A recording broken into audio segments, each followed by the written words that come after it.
홈팀 유벤투스 포메이션은 3-4-3이며 콜로 무아니는 제공권과 침투 모두에 강점을 보이지만 전방에서 고립되는 상황이 잦고 콘세이상은 측면 돌파와 박스 안컷인 움직임이 위협적이나 연계 패턴에선 제한적인 장면이 자주 연출된다. 맥켄니는 중원에서 왕성한 활동량을 보이며 수비 커버에 기여하지만 빠른 압박 회피와 방향 전환에서는 기복을 보인다. 유벤투스는 3톱을 앞세운 공격 전개를 시도하지만 빌드업의 템포가 일정하지 않고 상대 압박에 주도권을 잃는 장면이 반복되고 있고 특히 측면과 중앙의 간격 조절이 완벽하게 맞물리지 않아 세컨드볼 확보 싸움에서 밀리는 흐름이 잦고 전환 시 리듬이 끊기는 경우가 많다. 원정팀 맨시티 포메이션은 4-3-3이며 마르무슈는 문전 앞 침투와 마무리 집중력이 뛰어난 자원으로 공간 활용에서 장점을 보인다. 도쿠는 드리블 중심의 측면 전개를 반복하며 1대1 돌파에서 우위를 점하고 있고 필포드는 하프 스페이스에서의 패스 타이밍과 공간 창출 능력이 탁월하며 맨시티는 점유율 중심의 공격 전개를 기본으로 하며 짧은 패스를 통해 박스 근처에서 다양한 패턴 플레이를 만들어내는 팀이며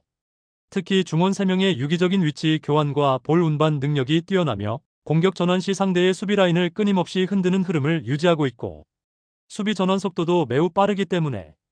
유벤투스가 역습을 시도하기 어려운 환경이 형성되고 있으며 빌드업 단계에서부터 상대 압박을 해제하고 공간을 장악해 나가는 능력에서 완성도가 높다. 유벤투스는 수비 라인과 중원 사이의 구조가 지속적으로 흔들리고 있으며 빌드업 단계에서 압박에 노출되고 있고 반면 맨시티는 전술 완성도와 공격 전개의 유기성에서 뚜렷한 강점을 보이며 상대를 눌러앉히는 경기를 펼칠 수 있고 이 경기는 공수 전술 밸런스 모두에서 앞서는 맨시티가 흐름을 지배할 수 있는 매치업이다. 홈팀 위다드 포메이션은 5-4-1이며 카시우스 메일라는 박스 근처에서의 마무리보다 압박 가담의 비중이 높은 자원이며 암라바트는 중원에서 활동량은 풍부하지만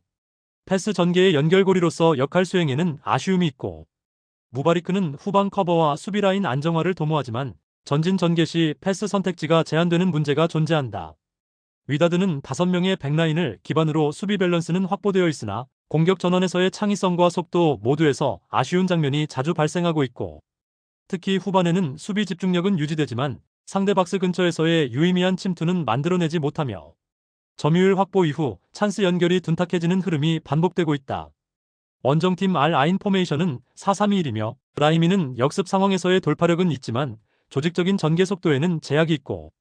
카쿠는 중원에서 볼 운반과 템포 조절은 수행하지만 결정적인 찬스를 만들어내는 플레이에서는 날카로움이 떨어지는 편이며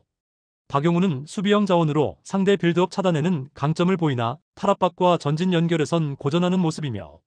알-아인은 수비와 중원의 간격 유지에 집중하며 전체적인 라인 밸런스를 지키는 데 성공하고 있지만 공격 상황에서는 박스 근처에서의 과감성이 부족하고 침투 타이밍이 고정되어 상대 수비에 읽히는 장면이 잦고 전방에서의 결정력 부재와 공간 침투의 단조로움이 맞물리며 유효 슈팅 연결 빈도가 줄어들고 있다. 위다드와 알-아인은 모두 수비 조직을 유지하며 라인 붕괴를 허용하지 않는 구조를 가지고 있고 하지만 공통적으로 공격 템포와 박스 근처 창의성에서 한계를 드러내고 있어 이 경기는 체력만 소진된 채 득점 없이 끝날 가능성이 높은 흐름이다. 홈팀 알힐랄 포메이션은 4-3-3이며 마르쿠스 레오나르두는 박스 안 움직임과 마무리에서 확실한 존재감을 드러내는 스트라이커고 말콤은 측면에서의 드리블 돌파와 컷인 시도가 매서우며 페널티 박스 진입 타이밍도 날카로운 자원이며 밀린코비치 사비치는 중원에서 템포 조율과 제공권 모두를 책임지는 자원으로 공격과 수비의 연결고리 역할을 수행한다.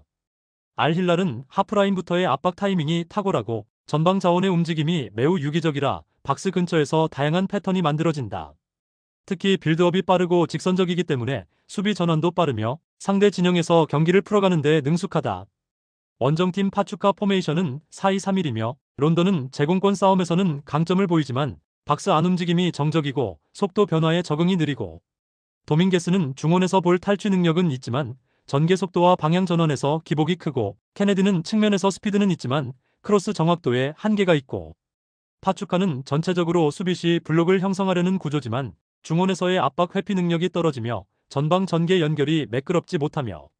특히 하프 스페이스 수비가 불안정하며 상대가 빠르게 템포를 끌어올릴 경우 수비 간격이 벌어지고 박스 앞 공간이 무방비하게 노출되는 경향이 있고 전반적으로 알-hillal과 비교해 압박 대응 구조와 공간 커버 속도에서 뚜렷한 차이를 보이고 있다. 알-hillal은 공격과 수비 모든 구간에서 완성도를 끌어올린 팀이며 파추카는 수비 전환 시 노출되는 구조적 불안으로 인해 실점 리스크가 상존한다. 이 경기는 전체적인 조직력과 경기 주도권에서 앞선 알 힐랄이 지배할 수밖에 없는 흐름이다. 홈팀 잘츠부르크 포메이션은 4-4-2이며 라트코프는 박스 안에서의 마무리는 가능하나 압박 상황에서 움직임의 다양성은 떨어진다. 글로우는 중원에서 제공권은 담당하지만 방향 전환과 템포 변화에는 기여도가 낮고 비드스트럽은 전진 전개와 볼 소유 측면에서 일관성이 부족하며 잘츠부르크는 포백을 기반으로 중원에서 압박 라인을 형성하려 하지만 하프 스페이스 커버가 느리고 상대가 템포를 끌어올릴 경우 수비와 중원의 간격이 벌어지며 세컨드볼 대응이 불안정해진다. 특히 점유율을 빼앗긴 이후에는 역습 대응이 느리고 페널티 박스 근처에서의 밀집 수비도 조직적으로 형성되지 못하는 약점이 있다. 원정팀 레알 마드리드 포메이션은 4-2-3-1이며 호드리고는 문전 앞에서의 침투 타이밍이 날카롭고 비니시우스는 좌측에서의 드리블 돌파와 컷인 시도로 상대 수비를 집요하게 흔든다. 주드 벨링엄은 중원과 전방 사이에서 템포 조절과 전진 패스를 동시에 수행하는 핵심 연결고리로 박스 근처에서의 결정력도 탁월하며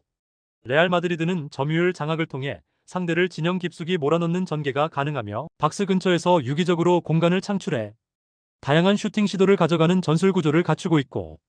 또한 하프라인부터의 압박 강도가 일정하게 유지되며 볼을 탈취한 이후 짧은 시간 안에 슈팅으로 이어지는 공격 전환 속도 또한 빠르다. 잘츠부르크는 수비 응집력과 템포 대응 모두에서 레알 마드리드의 전개를 막아내기 어려운 구조를 보이고 있고 레알은 점유율을 기반으로 상대를 지배하며 박스 근처에서의 창의적 전개로 승부를 결정지을 수 있는 완성형 전술을 보유한 팀이며 이 경기는 구조, 속도, 공간 모두에서 우위를 점한 레알 마드리드가 흐름을 장악할 가능성이 높다.